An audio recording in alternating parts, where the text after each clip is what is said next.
Welcome to Native America Calling. I'm Sean Spruce. As some tribes watch their enrollment numbers decline, officials look for ways to define tribal citizenship beyond the percentage of native blood, a policy known as blood quantum. The Crow tribe is the latest to ponder an alternative, proposing to declare all current citizens as having 100% Crow blood. We'll hear from tribes that are ditching blood quantum for policies that could be more sustainable over the long term. We'll discuss after the news.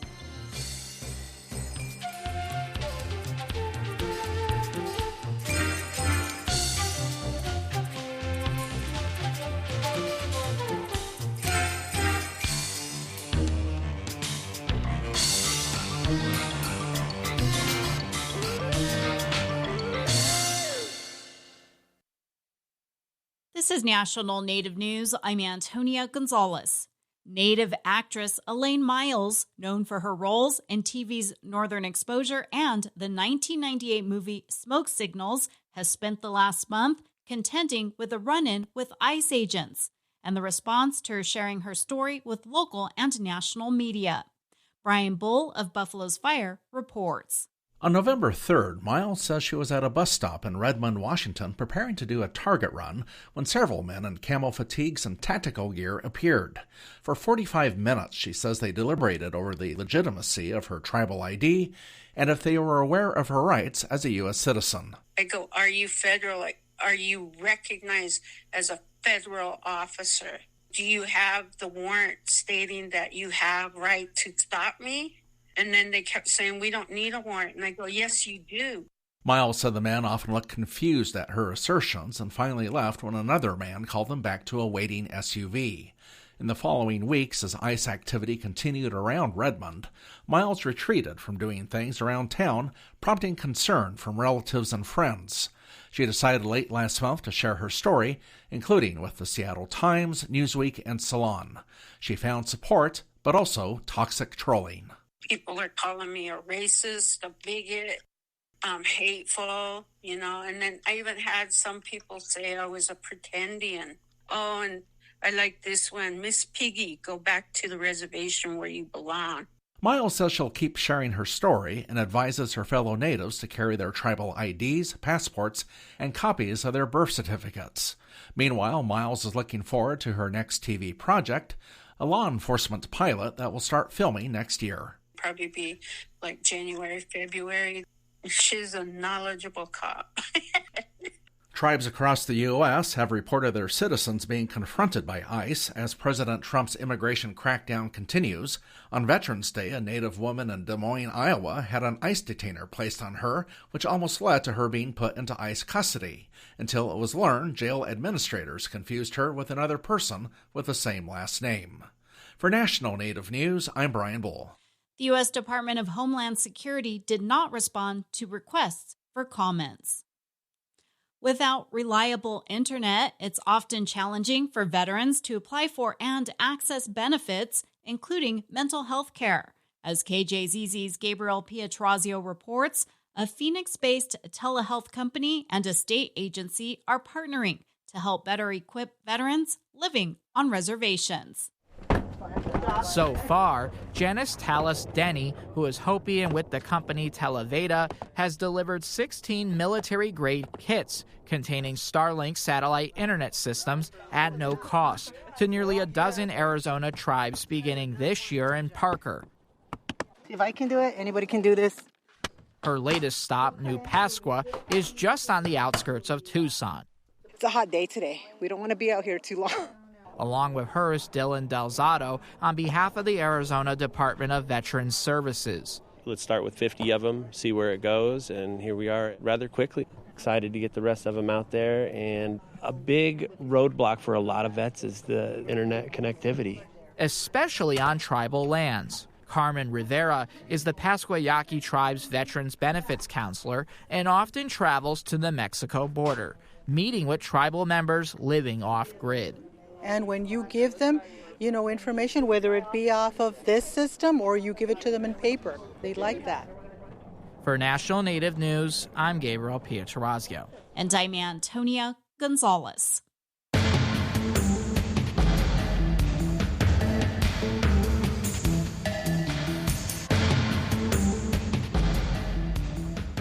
National Native News is produced by Koahnic Broadcast Corporation with funding by the Corporation for Public Broadcasting. Support for law and justice-related programming provided by Hobbs, Strauss, Dean & Walker, LLP, a national law firm dedicated to promoting and defending tribal rights for over 40 years. More information available at hobbsstrauss.com. Skugtash. For more than 40 years, Ramona Farms has revived ancient traditional foods, tepary beans, pinoli, polentas, and more, all from store.ramonafarms.com. Ramona Farms supports this show. Tom Yang.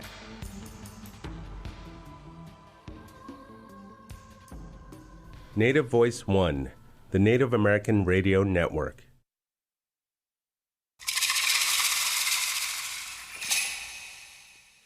This is Native America Calling. I'm Sean Spruce. The Crow Tribe is proposing to overhaul its enrollment requirement. The change would consider all currently enrolled tribal citizens 100% Crow under the tribe's constitution. The tribe currently enrolls those who are at least a quarter Crow blood. The proposal confronts a system established by the federal government to determine Native citizenship. Another tribe also recently changed its citizenship requirement.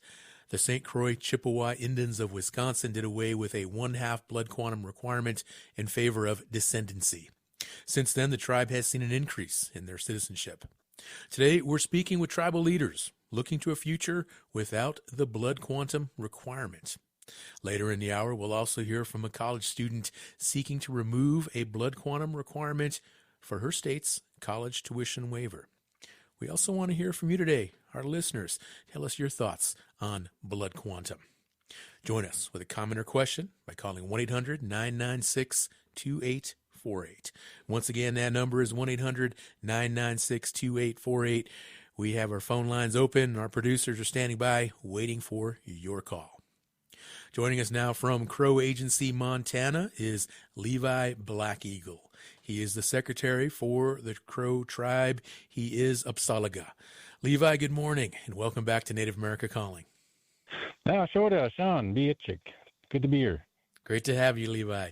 Joining us on the road in Wisconsin is Conrad St. John. He is the chairman of the St. Croix Chippewa Indians of Wisconsin. Chairman, hello, and welcome to Native America Calling. Bonjour, good afternoon, Native American country. Bonjour to you as well. Joining us from Duluth, Minnesota is Dr. Jill Dorfleur. She is a professor of American Indian Studies at the University of Minnesota, Duluth. She is White Earth. Jill, hello, and welcome back to Native America Calling. Bonjour, thank you. Bonjour. And joining us via Zoom from Macy, Nebraska is Cheyenne Robinson. She is the treasurer for the Omaha Tribe of Nebraska. She is, of course, Omaha. Cheyenne, great to have you on the show. Welcome. Hi, good morning. Thank you for having us, and I look forward to the updates. I look forward to this show as well, and I want to begin with Levi Black Eagle. Levi, Crow tribal leaders have introduced legislation to make all current Crow tribal citizens 100% Crow. What is the motivation? Hello, Sean.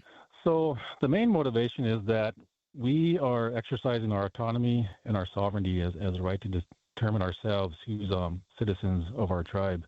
As we all know, like all the historical trauma and all the negative connotation with blood quantum, I think it's already kind of been well established that that's a system that wasn't meant for us, but created for us. It was created something as a way to systemically erase us down the road, and we're just operating within the parameters that we that are built upon us and doing the best we can to make sure that our tribe survives. We are actually taking all currently enrolled tribal members, and the proposed legislation would increase all of them to 404. Now, what about this blood quantum reset for tribal citizens works for you and other Crow leaders? What is the end game here? What will it accomplish?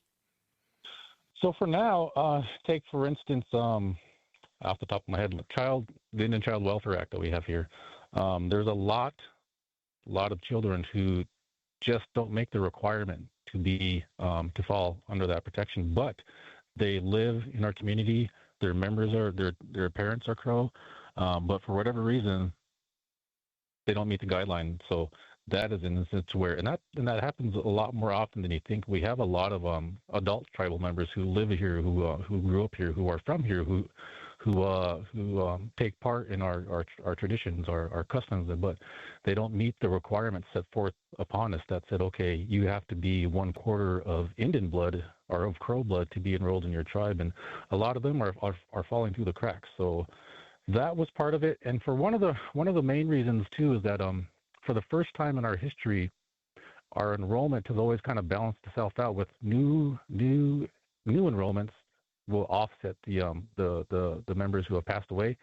And for the first time, and I'm not sure that has ever happened, that's the opposite. We don't have more new enrollments to counteract the number of people who passed away. I don't know if people are not being having as many babies. I do know that birth rates throughout the world are actually on the decline, but I do know that our enrollment numbers aren't increasing.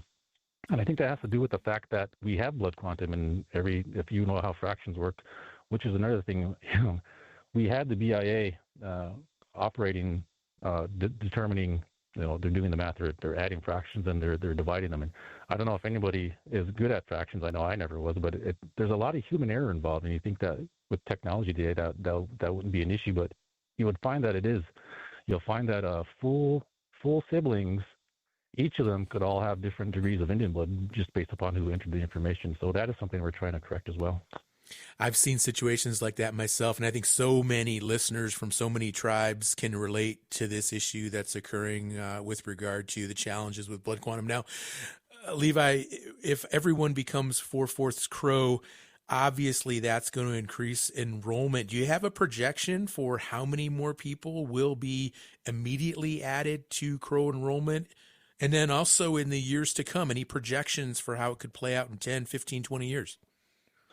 So the projections, they weren't astronomical. We don't have an exact figure, but there's too many variables or unknowns to actually make an accurate one that we fear that we don't want to put our foot in our mouth. But we do know that it's not going to astronomically increase our numbers. Even if we doubled it, our tribe has always hovered around about 14,500. People will say, well, okay, well, what about the natural, or what about the resources you do have? We'll find a way to adapt. We get per cap from coal. As we all know, coal is on the way out. So take, for instance, our current per capita payment will be $130. And if our numbers doubled, everybody gets $65. I mean, no one's going to live off the rest of the year at $130 and $65. I mean, in the grand scheme of things, it's a drop in the bucket, but our numbers aren't going to double, but they will increase.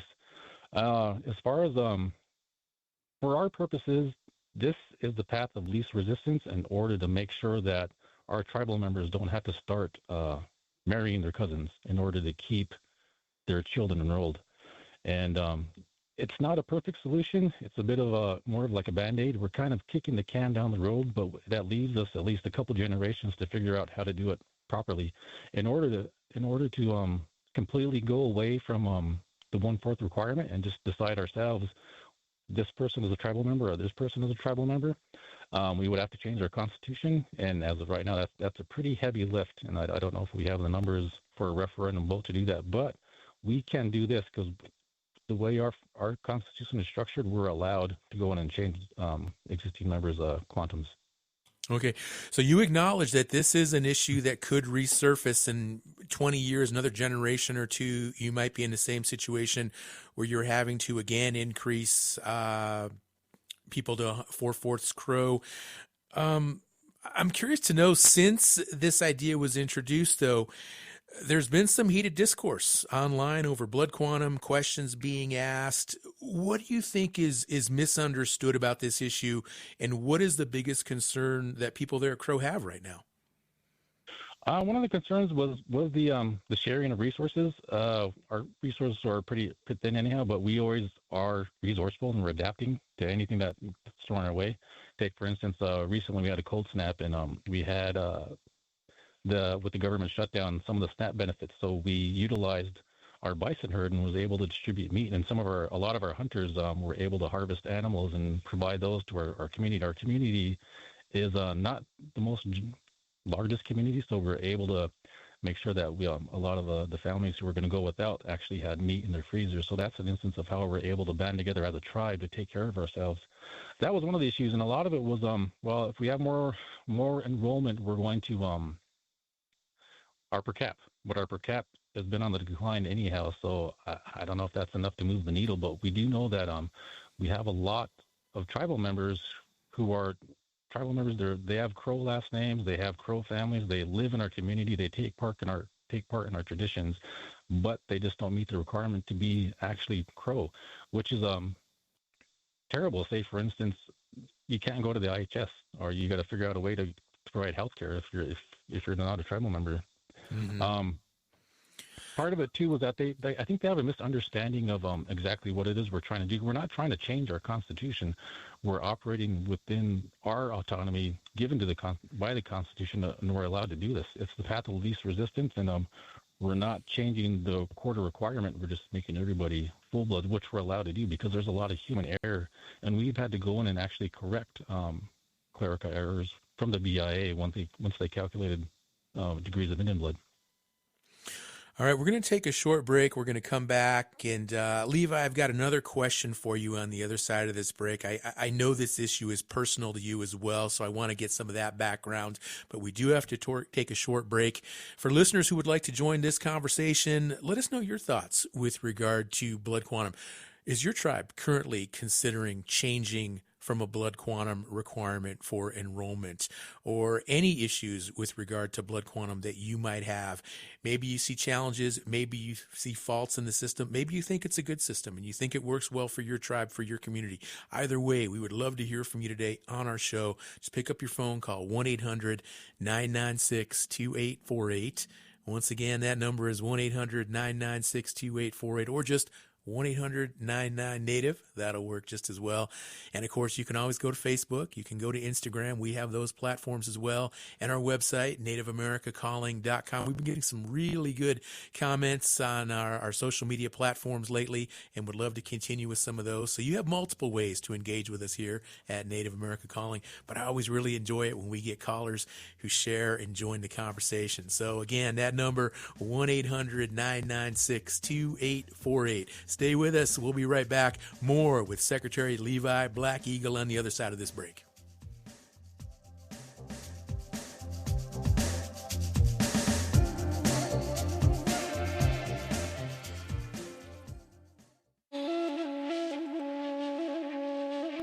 In addition to feasts, presents, and time with family, the holiday season brings a big dose of stress for a lot of people. As we approach year-end deadlines, holiday event planning, financial pressure, and dozens of other factors, we'll look at warning signs for people's mental health and what to do about them. That's on the next Native America Calling.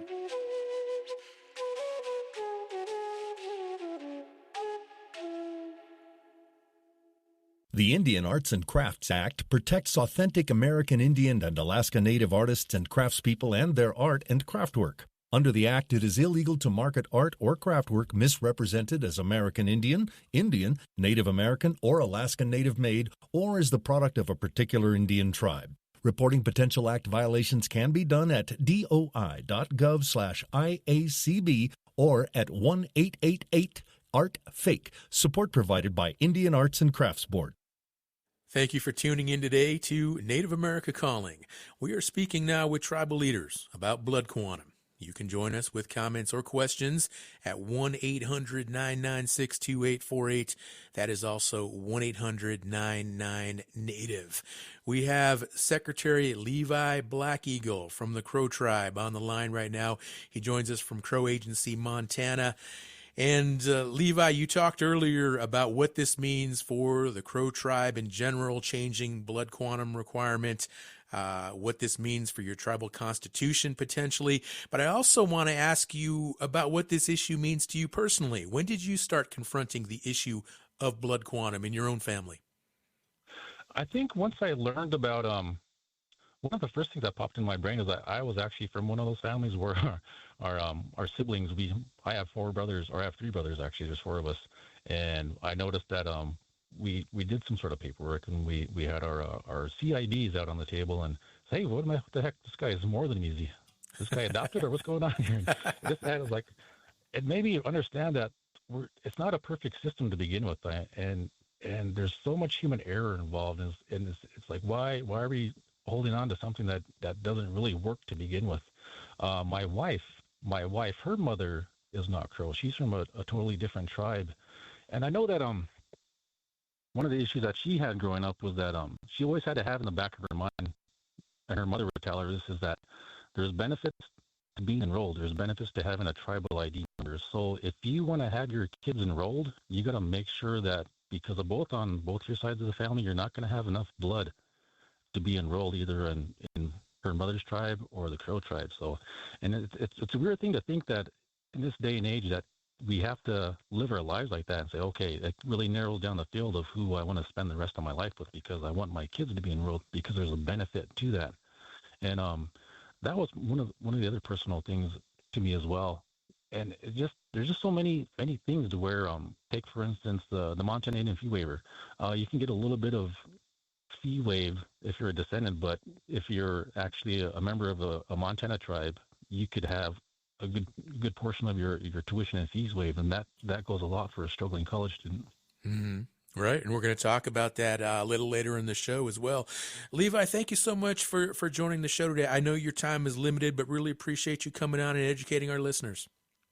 Thank you, Sean. Glad to be here. Absolutely. Let's talk now with Chairman Conrad St. John of the St. Croix Chippewa Indians of Wisconsin. And Chairman St. Croix, in 2023, you folks voted to eliminate a half-blood quantum enrollment requirement in favor of lineal descent. I'm interested to know, how favorable is that shift now 2 years later? We're kind of growing off the seat of our pants.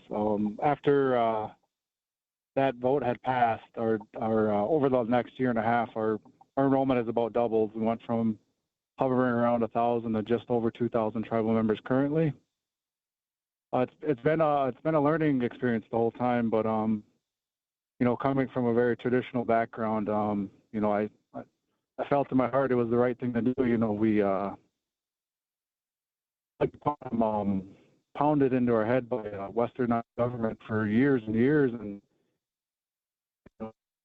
our Native people uphold that stronger than the non-Native people. So that tactic that the Westernized government put in our minds has stuck, and it's been really a tough battle. But in the end, giving our people an opportunity to be part of their tribe, or whatever membership their parents are from, it doesn't sit well with me to have children punished for decisions that they didn't have any sway over. You can't decide who your parents are, but it's one of those things that will probably battle forever. But I think the strongest and the hardest fight that we've been dealing with is the dilution of monetary funds, monetary values. I know we've again been colonized where money also often outweighs culture and involvement and family. So we're slowly defeating those stereotypes. But to alleviate some of those dilutions of those monetary funds, the tribe has made substantial efforts into getting our membership educated, whether it's through apprenticeship programs, certificates, paying for college tuition, helping with room and board for college. We're doing everything in our power right now to encourage our middle-aged, our elders, our young kids to get educated, to use the tribe as a resource to better your life, where you don't need to use those tribal per capita funds or whatever payment funds it is to live off of, to be able to do what you want and to live a happy life. As sad as it sounds, a lot of us think money is going to make us happy, which that couldn't be further from the truth. Money is infatuation, and money just hides what you're trying to run from. So it's better to face those issues up front and really decide in your life what you want to do and what you want to become. And being a part of a tribe is a huge benefit. You get the exemptions. You get to be part of something. I grew up a lot with probably with half of my family that was excluded because of the stringent blood quantum requirements for us. You know, when they turned 18, you know, they grew up on the reservation, turned 18, and then they kind of got shunned away, so they were stuck between worlds. So I think that led, you know, the outside world didn't want them, and the tribe could no longer take care of them. So you know, it puts them between a rock and a hard place, and I think that leads to a lot of addiction, and you know, not just our tribe, but throughout Indian country when that happens. So I mean, to me, this was monumental. It also secures our future for longer than a generation or two. You know, I mean, this really solidifies St. Croix's future forever. You know, and then in Indian country, strength in numbers, and we, you know, the more Indians we have that unite together, the stronger we're going to be. You know, fighting our fights. You know, a lot of our fights on our reservations are similar. So, Chairman, was there pushback when this idea was first presented to go to lineal descent? Were there some folks that were like, hey, wait a second, blood quantum works. If we change that, if we go to lineal descent, there'll be new people being enrolled, and some people maybe didn't like that. Yeah, absolutely. Actually, this movement started in 2002.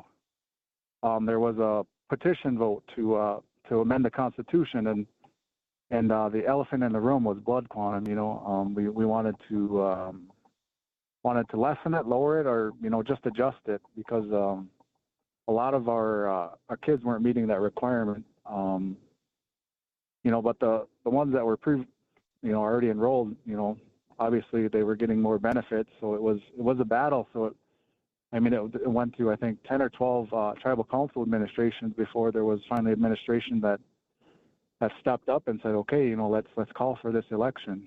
Let's call for this secretarial election to the BIA so we can amend our Constitution. Within that process, we also voted to remove the BIA from our constitutional process, so we no longer have to amend our Constitution to the BIA, which is huge, because it's really a slow process when they have oversight. So as we constantly ratify and update our Constitution, that'll be done internally through referendum vote, which was a giant step forward for progress and within our tribe. Chairman, when these debates were occurring, were there any folks that were saying, well, wait, maybe instead of going to lineal descent, how about we just lower the blood quantum, maybe to a quarter or to 1/8 or 1/16? Were there any dialogues along those lines? Yeah, there was a ton of pushback to maintain blood quantum. You know, that was exactly the conversation. It was a quarter, it was an eighth, it was a 16th. It was some method or some level of blood quantum, which, you know, is eventually going to catch up to you, whether it's your lifetime or the next. You know, I mean, as leaders, I think we have to look for the future of the tribe well beyond our own, you know, our time sitting at these seats, even our time living on this earth. You know, we have to set the tribe up as far as we can, as far as we have grasp of. You know, like something like a change like this, lineal, it was you know, it was basically taking a bite of the whole pie. You know, I mean, it wasn't trying to piece it out, you know, but we also had a stringent timeline of, you know, within that BIA secretarial election that we decided just to lump in. We had like 12 constitutional amendment changes that we also put in that vote. So it was kind of an all or nothing. You know, tribal council election terms are often very short. So you try to get as much as you can done, and at that time, you know, it felt like it was one of those things where you know, it was kind of all or nothing. You know, either we do it or we don't. So we presented the vote to the membership, and they approved it. Chairman, I've talked to other tribes who've been in this situation before, and one of their concerns is, you know what, if we go to lineal descendancy, we're just going to have all kinds of people just showing up out of nowhere, people coming out of the woodwork saying that they're lineal descendants and they want enrollment in our tribe. Did you deal with any of that? Yeah, obviously you have to have copies of your family tree and show your connection to the tribe at some point or another down the line. So, I mean, it's not just like people can show up because they have the same last name as you and enroll. There is there is a process. You have to prove that you have a lineal tie to the tribe and that your parent is currently enrolled in the tribe. All right, thank you, Chairman. We've got a caller on the line. This is Kara, who is listening in Arizona, White Mountain Apache, station KNNB. Carla, excuse me. Good morning, Carla. You're on the air. Who is listening in Arizona, White Good morning. Station KNNB. Carla, turn down your radio. We're getting that echo there. I'm Arizona. I'm a full-blood Apache.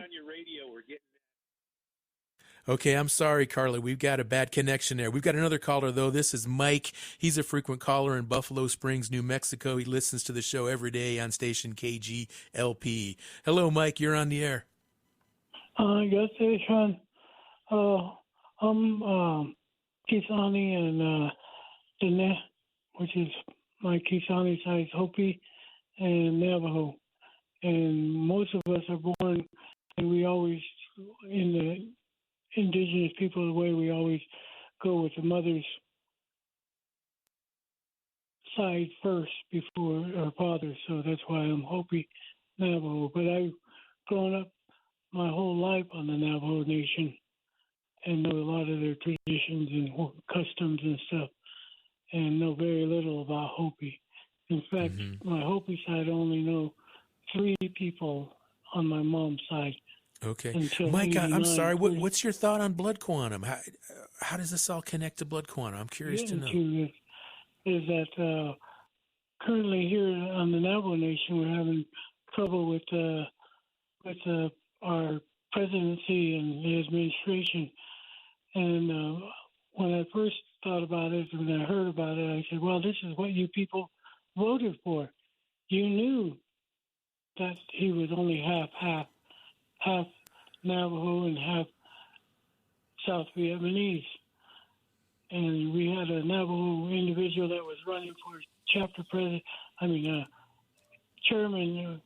president back 14, 15 years ago, and he lost his ability to speak Navajo. His parents were both Navajo, so he was 4-4.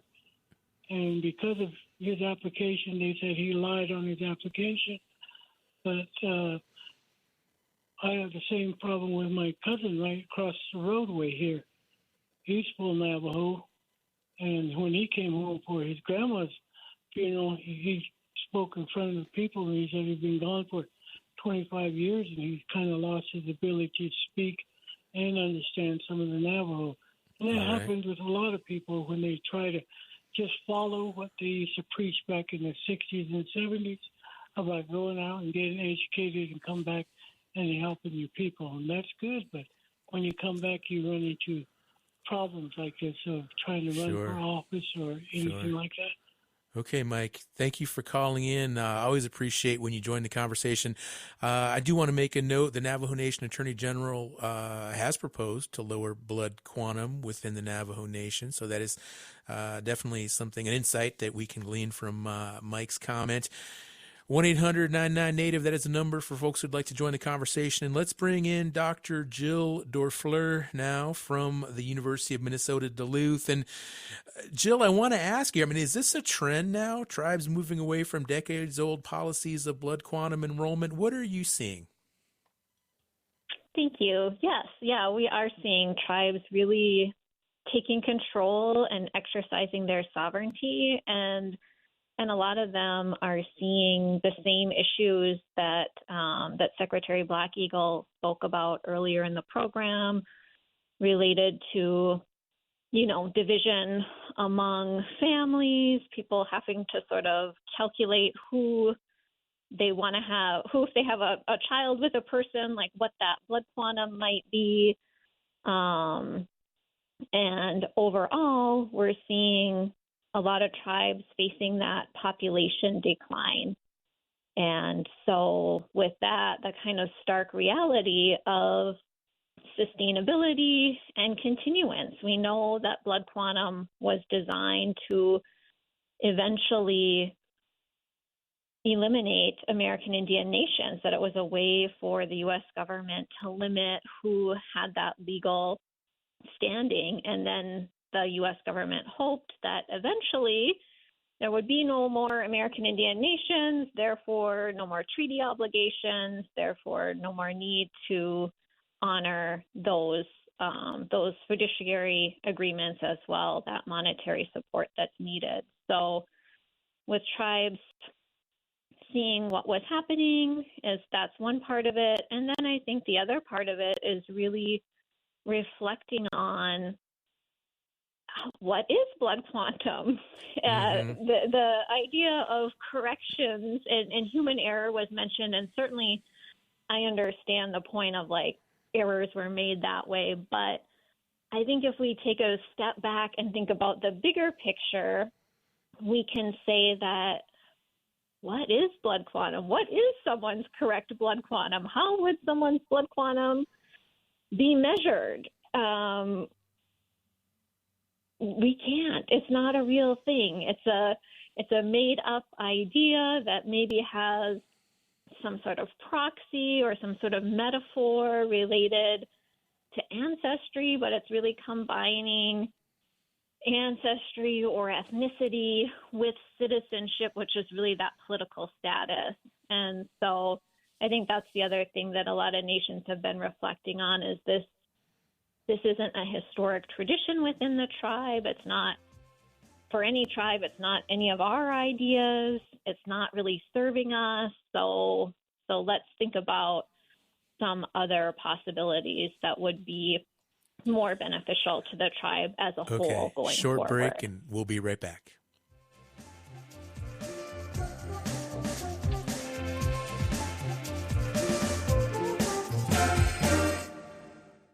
Support from Clarkson Potter, publisher of Turtle Island, Foods and Traditions of the Indigenous Peoples of North America by Native American chef Sean Sherman.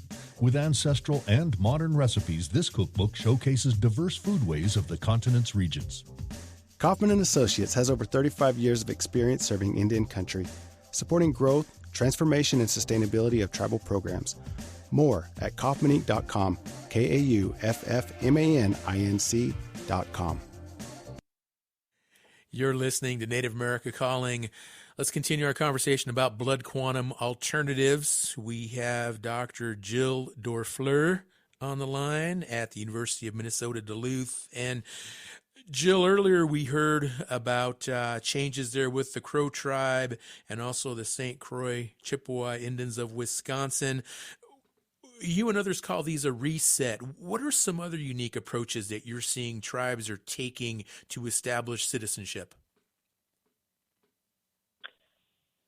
I would say these really are the two most common things that we're seeing when it comes to citizenship is either looking at a current population and making everyone a full blood, or going back to a historic role. Maybe for some tribes, they have a base role. I think a few years ago, the Red Lake Nation maybe used their, I want to say 1958 or 59, like base role, and went back to that base role and made everyone 100% and then started calculating from there. And as was mentioned by Secretary Black Eagle, it's sort of a Band-Aid, like it's known that that's going to need to be addressed again. Whereas with St. Croix, as Chairman St. John mentioned, what they did with lineal descent is a perpetual change that will allow them to go forward sustainably into the future without having to address population decline in the same way again. But these are really the two things that we're seeing. All right. Thank you, Jill. Let's bring Cheyenne Robinson into the conversation now, treasurer for the Omaha Tribe of Nebraska. And Cheyenne, thank you again for joining the show. And Omaha Tribe recently ratified to incorporate a lineal descent enrollment model. What spurred this decision? Yeah, thank you for having us. This conversation started around 5 years ago. It's definitely been, a big initiative and a lot of buy-in and, of course, feedback. And, at times other tribes had mentioned even some challenging oppositions to the whole idea. But just for, on the data side of it, when we're looking back just from 2025, we had around 110 applicants that were denied because they either didn't meet the 1/4 requirement, or they were, 1 or 2 percentages short from being quarter, which meaning that they were unable to be enrolled. So this is about sovereignty, cultural survival, and long-term well-being of the Omaha tribe. So that's the overall decision behind that. That's interesting. So what do you see now for the future of your tribe going to lineal descendancy? How do you see that playing out in terms of enrollment numbers? Talking earlier about now resources are going to be shared by more citizens. What are you folks most concerned about? Yeah, of course. So right now we are currently in the process of getting some policy and procedures in front of tribal council to review and approve. We are anticipating a open date starting January 1st, 2026. And just based on the call logs we've been receiving, we're anticipating maybe around 500 people just in the month of January. And we'll go from there. I know the big conversation right now is we provide, one of the biggest things that council has been discussing is we provide burial and funeral assistance to our tribal members. Of course, that is all through, revenue generated resources. So we are trying to be strategic and think of ways to optimize our services to include those new tribal members should and when they need it. And these new tribal members, like, what do you hear from folks? Again, some of these folks who maybe had their applications denied, now there's a change, now they're able to be enrolled. Like what's their response? How do they react to that? Yeah, I think for the most part, what we're hearing is excitement. As one of the other tribal chairmen had mentioned earlier, we have our families here that, they grow up here, they go to school here, they work here, they engage in our traditions and our culture, but we have this Western mechanism that prevents them from formally being, an Omaha member. So I would say on the most part, we're hearing a lot of excitement on that end. Is there any concern that a lineal descent model, you could at some point in the future, it could be mathematically possible to see your enrollment numbers explode? Are there any concerns about that? Yeah, absolutely. And like I said, 500 in the month of January is, it's a pretty big number right now. We currently have 7,129 tribal members. So, that'll definitely be a big jump. And our resources, of course, reviewing those and looking to, trying to forecast what the impact on that will be, but also making sure that, we're at those tables to advocate for the upcoming years. So making sure that reflects our tribal enrollment and, there isn't no, of course, there's always going to be a shortfall, but our shortfalls won't impact our tribal members as much. But a lot of strategic planning in the works right now with, our economic development partners, our contract partners, which means our 638 contracts, our IHS contracts, all those. So a lot of those discussions happening. Okay. Thank you, Shannon. Jill, back to you. And I want to go back to this idea with lineal descent. There is that possibility, especially if you have a larger tribe, that you could potentially, at some point in the future, it's mathematically possible that everybody could become an enrolled member of the tribe. It exponentially could increase. How does the tribe go about navigating that potential challenge? Yeah, I think we're hearing some great ideas as far as strategic planning goes, and supporting. I heard from St. Croix also really supporting education.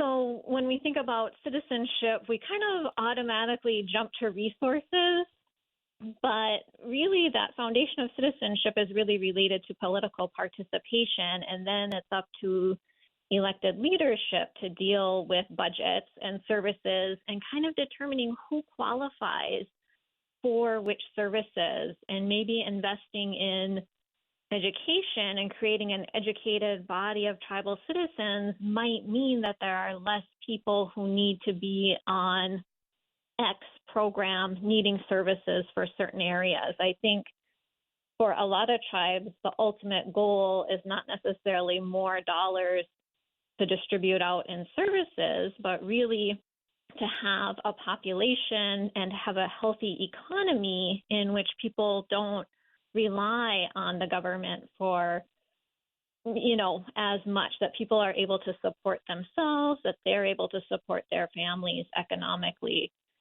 So looking kind of balancing act of how do we serve those who are most in need? How do we create economic opportunities so that people can support themselves, their families, and help their relatives? All right. Thank you. We're going to go ahead and pivot now and bring in a fifth guest who will join us from Missoula, Montana, Janae Doney. She is a student at the University of Montana, and she is Aani.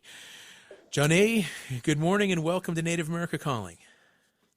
Good morning, and thanks for letting me be on here.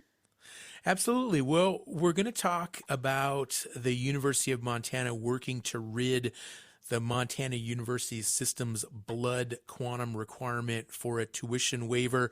And you, of course, are advocating for this system to ensure access to tuition waivers for all Native students. What makes this issue important to you? This issue really is important to me because it deeply affects not only students on campus here, but everywhere in Montana. I know literally more than one student who's depending on this tuition waiver, even though they're not enrolled in a local tribe in Montana. They still qualify for the tuition waiver now, but with this new policy starting fall 2026, they're putting descendants above other tribally enrolled students. Okay, so in a little bit of background here, the Montana University system, it requires a certificate of blood for the tuition waiver, a tuition waiver. What issue do you have with that?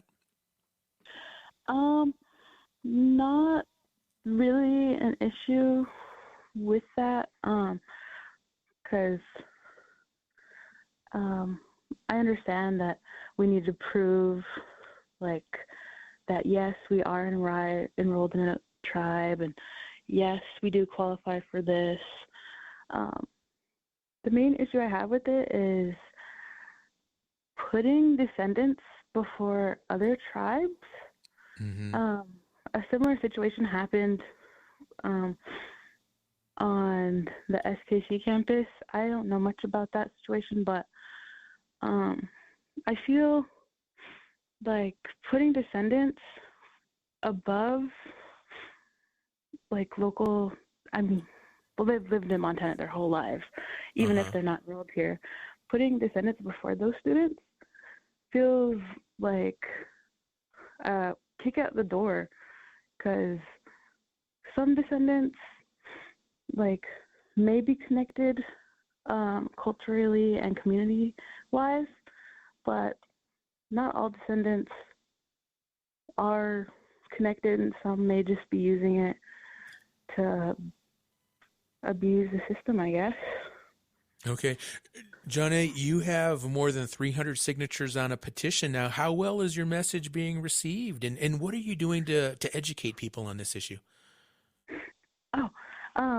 So I have been posting on campus, flyers, in the dormitories, in the school buildings, classrooms, and I've also been advocating online as well with my Facebook page, my Instagram page, and whoever I can reach out to share the message.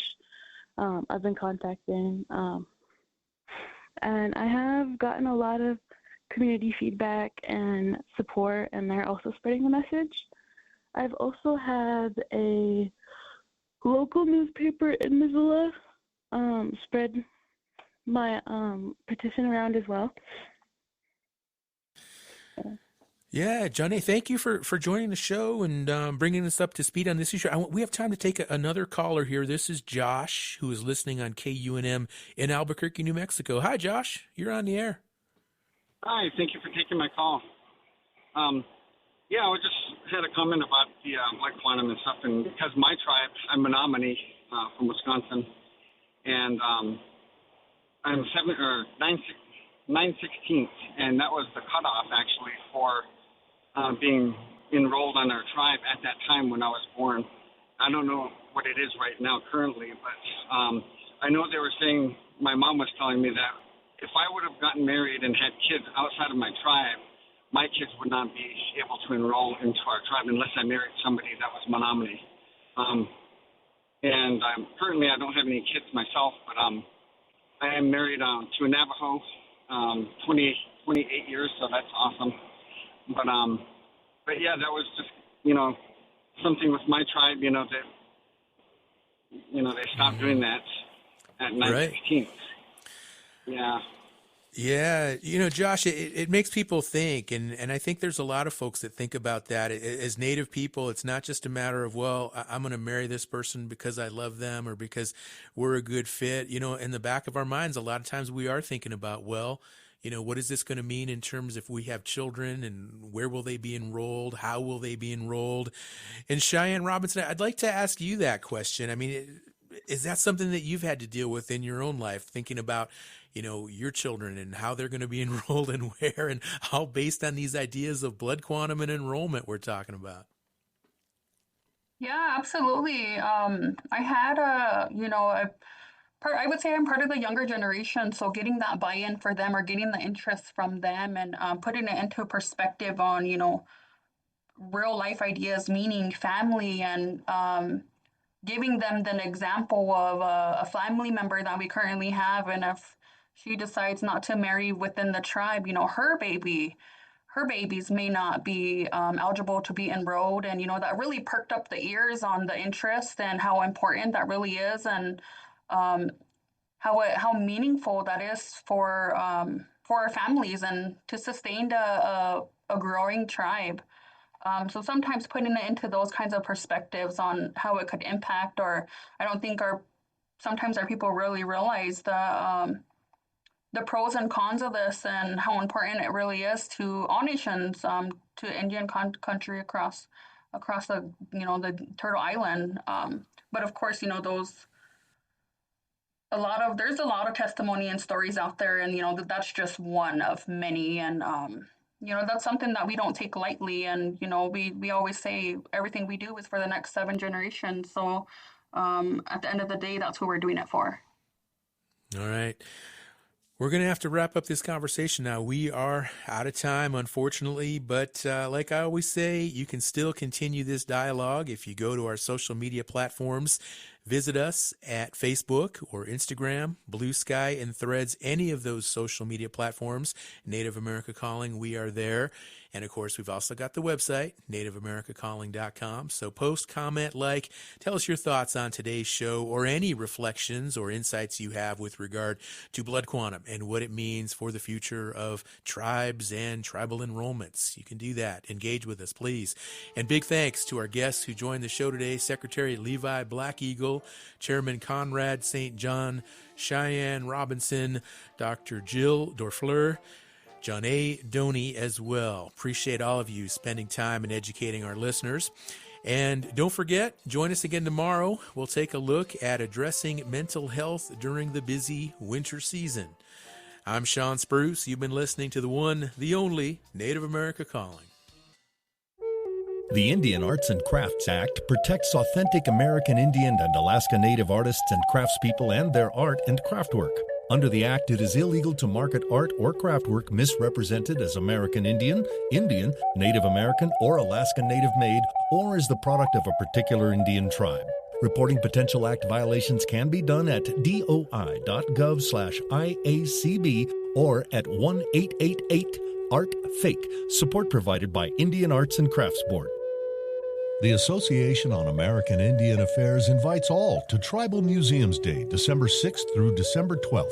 Tribal museums may offer no-cost or reduced admission, art markets, and live cultural demonstrations. Tribal Museums Day honors diverse Native nations as the experts of their own cultures.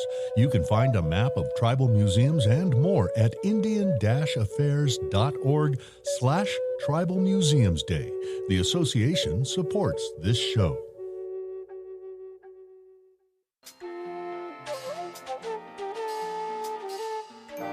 Native America Calling is produced in the Annenberg National Native Voice Studios in Albuquerque, New Mexico by Koahnic Broadcast Corporation, a Native nonprofit media organization. Funding is provided by the Corporation for Public Broadcasting with support from the Public Radio Satellite Service. Music is by Brent Michael Davids. Native Voice One, the Native American Radio Network.